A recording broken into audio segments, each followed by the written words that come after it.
Kontrolli i lartë i shtetit dërgon në prokurori 12 punonjës të Ministrisë së Mbrojtjes të akuzuar për shpërdorim të detyrës dhe shkelje të barazisë së pjesëmarrjes në tendera apo ankande publike. KLSH ka përpiluar 2 kallëzime penale për 12 punonjës të akuzuar. Sipas saj, këta punonjës kanë kryer shkelje në tenderin me objekt blerje të mjeteve të blinduara për policinë ushtarake me kompaninë Iveco, duke rritur në mënyrë të pajustifikuar fondin limit nga 1.200.000 euro të parashikuar në projektin fillestar në 1.420.000 euro ose 220.000 euro më shumë. Në lidhje me këtë shkelje, KLSH ka kallëzuar penalisht 7 punonjës të Ministrisë së Mbrojtjes.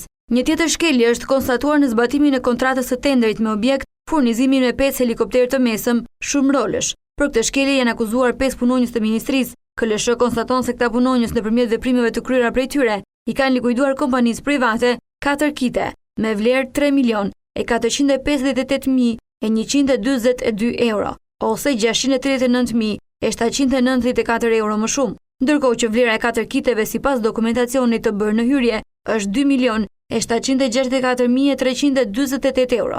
Sipas KLSH, me këto veprime punonjësit e Ministrisë së Mbrojtjes i kanë shkaktuar shtetit një dëm ekonomik prej rreth 942.000 euro. Këtë auditim KLSH ka ushtruar për një periudhë 3 mujore që nga marsi deri në qershor 2015, ndërsa raporti përfundimtar është miratuar në 30 shtator të këtij viti.